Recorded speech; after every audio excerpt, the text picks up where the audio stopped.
चलिए, प्रकाश ज्ञान सागर कोचिंग में आप सभी बच्चों का हार्दिक हार्दिक स्वागत है। आज हम लोग क्लास 10th के बोर्ड एग्जाम में आने वाले व्याकरण के क्वेश्चनों को पूरी बढ़िया से थ्योरी वाइज पढ़ेंगे।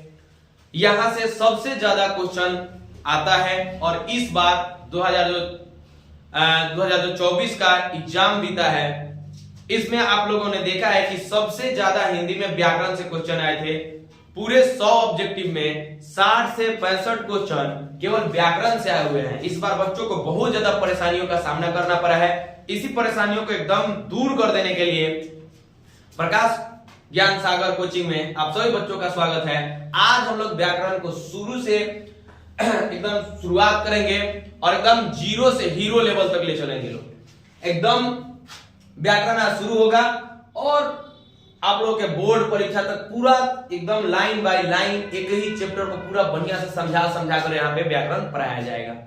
आज हम लोग के व्याकरण में जो पहला टॉपिक है, जो पहला चैप्टर हो है, उसका नाम है वर्ण और वर्णमाला। वर्ण और वर्णमाला। इससे पहले हम लोग कुछ बातों को जानेंगे। इससे पहले चलते हैं व्याकरण। व्याकरण क्या है? सभी लोग जानते हैं व्याकरण क्या है, इसलिए हमने उसका परिभाषा लिखा होगा नहीं है और ये क्वेश्चन आप लोगों के बोर्ड परीक्षा में आएगा भी नहीं, इसलिए ये क्वेश्चन लिखा नहीं गया है। अगर आपसे कोई पूछे कि व्याकरण क्या है, तो व्याकरण वह शास्त्र है जो हमें शुद्ध लिखना, शुद्ध पढ़ना और शुद्ध बोलना सिखाता है। उसे हम क्या कहते हैं? व्याकरण।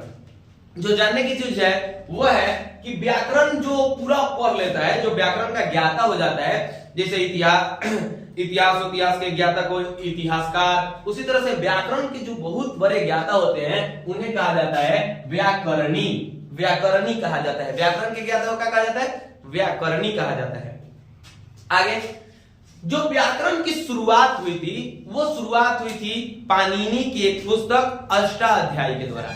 अष्टाध्यायी में ही सबसे पहले व्याकरण की विस्तृत जानकारी दी गई थी। अर्थात हम कह सकते हैं कि व्याकरण के जन्मदाता अर्थात व्याकरण के पिता कौन है? तो व्याकरण के पिता हो जाएंगे पाणिनि और उनकी पुस्तक थी अष्टाध्यायी। इसी तरह से वह व्याकरण जो था वो बड़ी ही कठिन था, बहुत ही जटिल भाषाओं में था। उसी को तोड़ते तोड़ते आजकल सरल हिंदी व्याकरण जैसे बुक बहुत सारे उपलब्ध हैं। उसी में से 2-3 बुकों का संकलन करके और यहाँ पे क्वेश्चन उतारे गए हैं। चलिए हम शुरू करते हैं। व्याकरण को 4 भागों में बांटते हैं।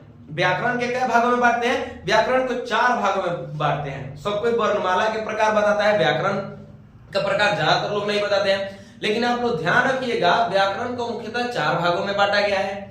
एक को कहते हैं वर्ण विचार। इसमें आप लोग पढ़ेंगे वर्ण क्या होता है, वर्णमालाएं क्या होती है, उच्चारण स्थान, क कहां से बोला जाता है, अ कहां से बोला जाता है, ख कहां से बोला जाता है, आ कहां से बोला जाता है, ये सब शब्दों के उच्चारण स्थान के बारे में पढ़ेंगे। वर्तनी हम लोग पढ़ेंगे। इसके बाद हम लोग चलेंगे व्याकरण के दूसरे भाग पर, शब्द विचार। इसमें हम लोग पढ़ेंगे उत्पत्ति के आधार पर शब्दों के प्रकार, रचना के आधार पर शब्दों के प्रकार, अर्थ के आधार पर शब्दों के प्रकार और प्रयोग के आधार पर शब्दों के प्रकार। इसके बाद हम लोग तीसरे भाग पर चलेंगे, वाक्य विचार। वाक्य विचार में हम लोग पढ़ेंगे वाक्यों की रचना कैसे की जाती है, अर्थ इसका क्या, प्रयोग के आधार पर वाक्य के किस प्रकार के होते हैं। इसके बाद हम लोग पढ़ेंगे छंद विचार। छंद में हम लोग पढ़ेंगे शब्द, अलंकार क्या होते हैं, छंद क्या होता है, रस क्या होते हैं और शक्ति, आवाज की, जो इसके पूरे हम लोग चैप्टर को समाप्त करेंगे और इसी के साथ साथ आपको इसमें सारे चीज पढ़ाए जाएंगे जितना भी व्याकरण आपके क्लास 10th में पूछा जाएगा। A to Z कवर किया जाएगा। हर चीज, कारक हो गया, कारक से लेकर के उपसर्ग, प्रत्यय, हर एक चीज पढ़ेंगे। चलिए हम लोग शुरू करते हैं वर्णमाला। सबसे पहले वर्ण क्या होता है या वर्ण विचार क्या है? तो देखिए, मनुष्यों को अपने हाव भाव को प्रकट करने के लिए, ठीक है, मनुष्य को अपने हाव भाव विचारों को प्रकट करने, आदान प्रदान करने के लिए मौखिक भाषा का प्रयोग किया जाता है।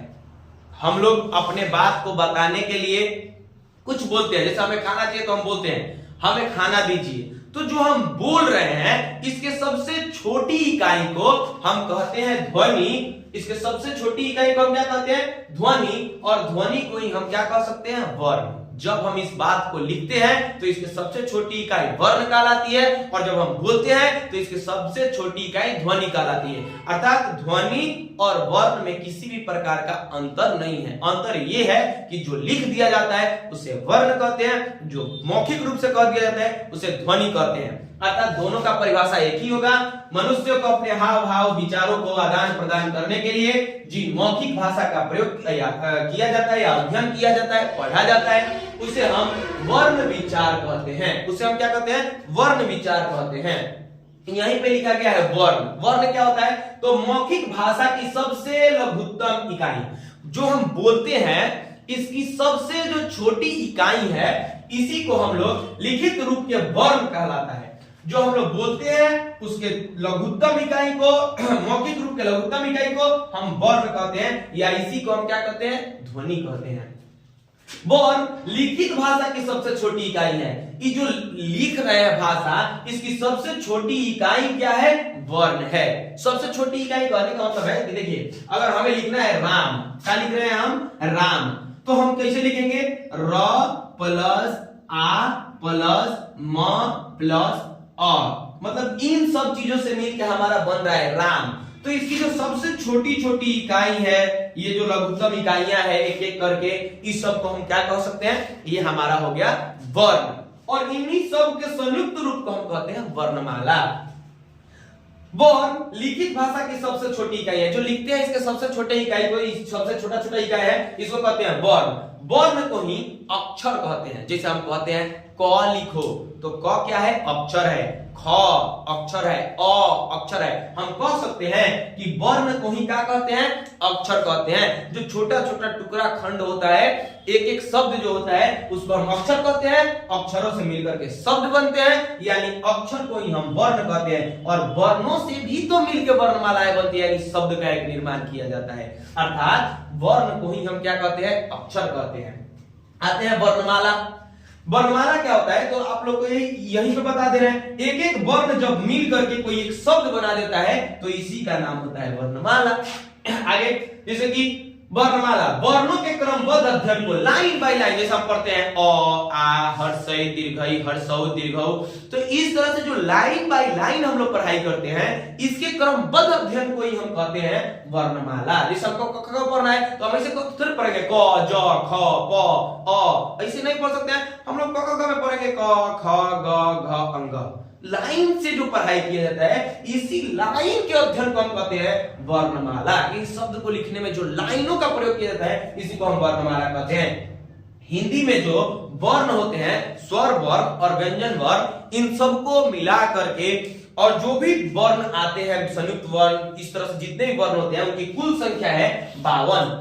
कितनी संख्या है? हिंदी में वर्णों की संख्या है 52। अब हम आइए समझते हैं कि हिंदी में 52 वर्ण कौन कौन से होते हैं, कौन कौन से वर्ण मिल करके कौन कितने वर्ण है, और सब मिला करके 52 कैसे आएंगे। तो चलिए सबसे पहले हम लोग पढ़ेंगे स्वर वर्ण। स्वर वर्ण जिनके उच्चारण में किसी दूसरे वर्णों की सहायता नहीं ली जाती है, या जो बोलने में स्वतंत्र होते हैं, ऐसे वर्णों को हम स्वर वर्ण कहते हैं। इनकी संख्या कुल 11 होती है। जैसे अ आ ई उ री ए ऐ ओ और औ, यह कुल मिलाकर के 11 हुए। आप लोग बोलिएगा अ में तो 13 होता है, तो 13 जो दो होते हैं अयोग वाहक होते हैं, उन्हें अनुस्वार और विसर्ग कहा जाता है। उन्हें स्वर वर्णों में नहीं रखा जाता है। तो स्वर वर्णों की संख्या 11 हो गई, जिसमें से आता है अ आ, छोटी बड़ी, छोटा उ बड़ा उ, री ए ऐ ओ और औ, यह कुल मिलाकर के स्वर वर्ण कितने हो गए? 11 स्वर वर्ण हो गए। इसके बाद अयोग वाहक 2 होते हैं। अयोग वाहक मतलब अनुस्वार और विसर्ग, अन और अ, इस 2 को मिलाकर के अन और अ, अनुस्वार और विसर्ग, कुल मिलाकर कितना हो गए? 13 हो गए। आगे चलते हैं स्पर्श व्यंजन। स्पर्श व्यंजन किसे कहते हैं? तो जो व्यंजनों का प्रकार है, इसमें सबसे पहला प्रकार है स्पर्श व्यंजन। 3 प्रकार के। तो पहला होता है स्पर्श व्यंजन। स्पर्श व्यंजन वे व्यंजन कहलाते हैं जिनको बोलने में हमारे मुंह में कहीं ना कहीं उन ध्वनियों का स्पर्श होता है, इसीलिए इसका नाम पड़ा है स्पर्श व्यंजन। स्पर्श व्यंजन क्या है? तो जिन का उच्चारण करने में, जिन शब्दों का उच्चारण करने में, अक्षरों का उच्चारण करने में मुंह के किसी भाग में ध्वनियों का टकराव होता है, या हमारा जीभ मुड़ जाता है, मुंह का आकार इधर उधर होता है, लिप सट जाता है, दांत से सट करके जीभ आता है आवाज, तो इस तरह से उच्चारण में कहीं ना कहीं स्पर्श होता है मुंह में, इसीलिए इनका नाम पड़ा है स्पर्श व्यंजन। इनकी संख्या कुल 25 होती है। क ख ग घ अंग 5, च छ ज झ ञ 5, ट ठ ड ढ अ 5, त थ द ध न और प फ ब भ म, कुल मिलाकर के 5 बार आता है, यानी कि 25। स्पर्श व्यंजनों की संख्या कितनी हो गई? 25। जैसे क वर्ग में आएगा 5, च वर्ग में 5, ट वर्ग में 5, त वर्ग में 5 और प वर्ग में 5, तो 5 5 10, 5 15, 5 20 और 5 25, कुल मिलाकर के इनकी संख्या कितनी हो गई? 25। आगे चलते हैं अंतस्थ व्यंजन। तो अंतस्थ व्यंजन य र ल व पढ़ लेंगे हम लाइन से, य र ल व, इनको कहते हैं अंतस्थ व्यंजन और इनकी संख्या भी होती है 4। व तक पहुंच गए कक्ष में। अब इसके बाद आएगा त्लाब स, त्लाबे स, मूर्धन्य स, दंडी स और ह। तालब स, मूर्धन्य स, दंडी स और ह, इनकी संख्या 4 हुई, इन्हें कहते हैं ऊष्म व्यंजन। तो य र ल व को कहते हैं अंतस्थ व्यंजन, तालब स, मूर्धन्य स और दंडी स और ह, इनको कहते हैं हम ऊष्म व्यंजन, और नहीं होगा ऊष्म व्यंजन।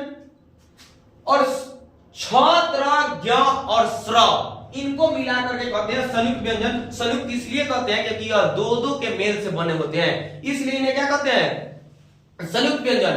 और हिंदी के 2 अपने वर्ण हैं, इसे हिंदी में पहले से नहीं था, बाद में लगाया गया है, ये है ड और ढ। तो ये हो गए 2। जोड़िए, इधर चलते हैं। 4 4 8, 4 3 12, 13 14, 14 को वो हो गया 14 और 14 11 कितना होगा?